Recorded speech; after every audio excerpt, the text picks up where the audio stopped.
Assalamualaikum warahmatullahi wabarakatuh.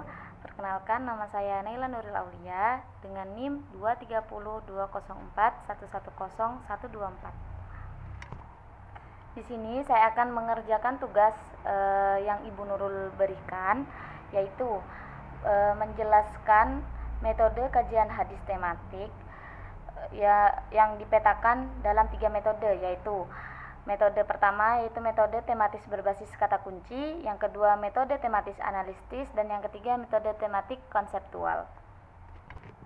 Baik, yang pertama adalah model tematis berbasis kata kunci, yaitu kajian tematik hadis mendorong peneliti untuk menelusuri hadis-hadis berdasarkan lafaz tertentu yang berkaitan dengan tema yang ingin dikaji. Misalnya, jika seseorang hendak meneliti konsep rahmat dalam bentuk hadis, maka ia dapat mencari hadis yang memuat kata rahmat atau rahmah, atau kata kerja seperti rohimah atau yarhamu dalam bentuk turunannya dan bentuk turunannya. Kemudian setelah kata kunci tersebut ditelusuri dalam berbagai kitab hadis, kemudian ditemukan berbagai hadis dengan makna dan konteks yang berbeda, namun tetap berkaitan dengan tema rahmat.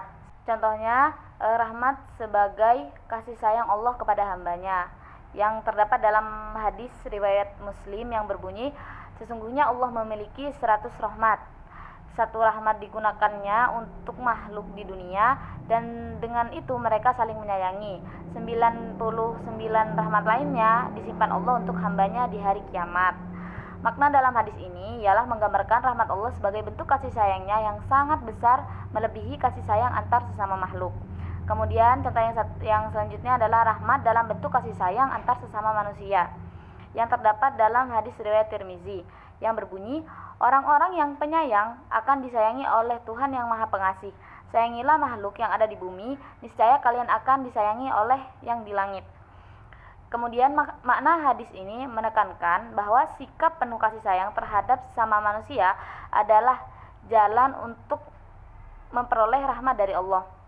Kemudian contoh yang lainnya ialah rahmat dalam bentuk kelembutan dalam sikap.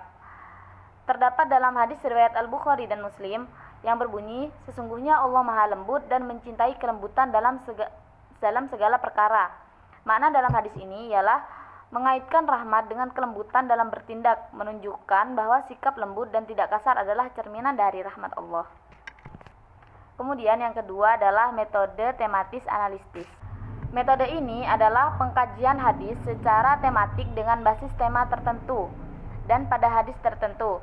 Dengan metode ini, mencari hadis-hadis serupa yang mendukung dan melihat latar belakang setiap jalur periwayatannya sangat diperlukan.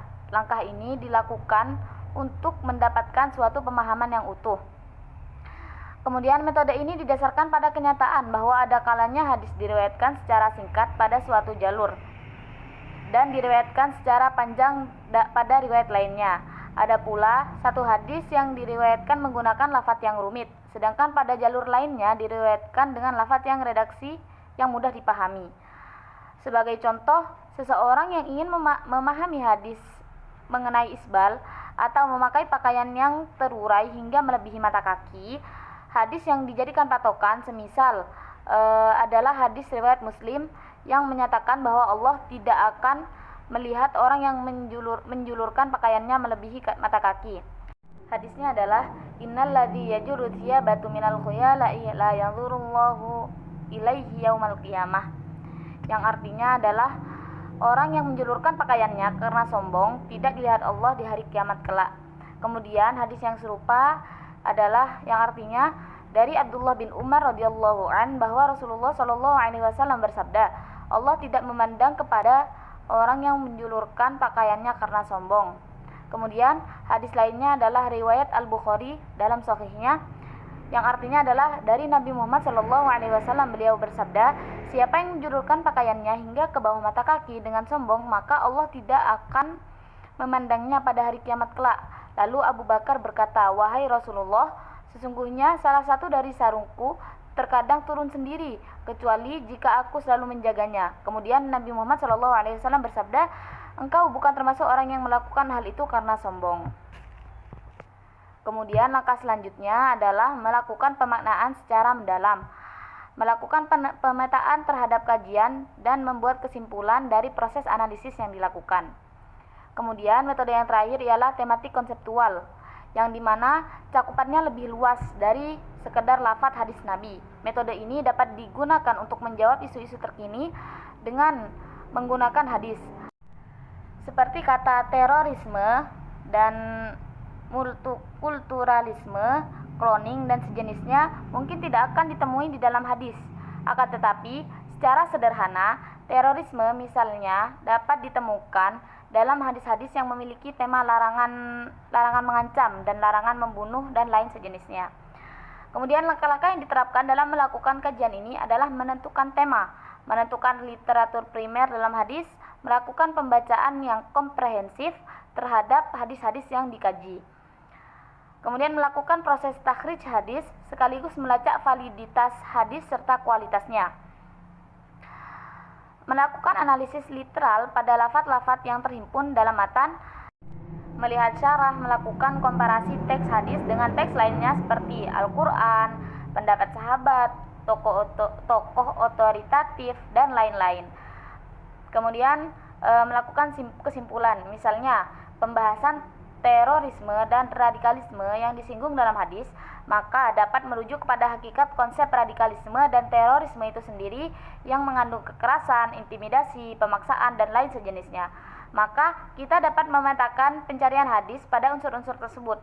Misalnya adalah rujukan hadis yang membahas mengenai larangan dan hukuman orang yang melakukan penyiksaan, seperti hadis riwayat Al-Bukhari, yang artinya ada seseorang perempuan disiksa karena seekor kucing yang dikurungnya hingga mati. Karena tindakannya tersebut, ia masuk neraka.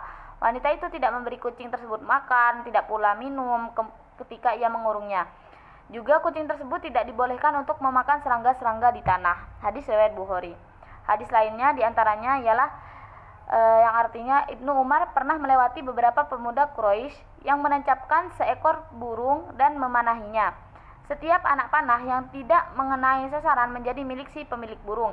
Ketika melihat Ibnu Umar, mereka pun bubar.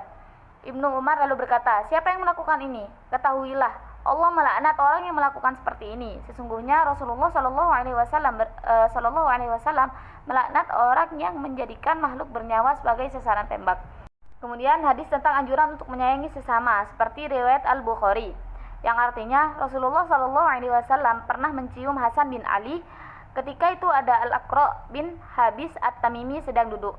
Al-Aqra berkata bahwa ia memiliki 10 anak, namun ia tidak pernah mencium salah seorang di antara mereka sedikit pun. Rasulullah Shallallahu Alaihi Wasallam kemudian mengatakan padanya, "Siapa yang tidak menyayangi, maka ia tidak disayangi." Hadis riwayat Bukhari. Dan demikianlah 3 model metode dalam kajian hadis. 3 metode ini dapat digunakan di dunia kampus maupun kajian hadis di tempat umum seperti majelis dan lain-lain. 3 model di atas ini dapat membantu kita dalam membaca dan memahami hadis secara lebih komprehensif. Dengan demikian, pemahaman hadis yang salah dapat dihindari. Terima kasih. Assalamualaikum warahmatullahi wabarakatuh.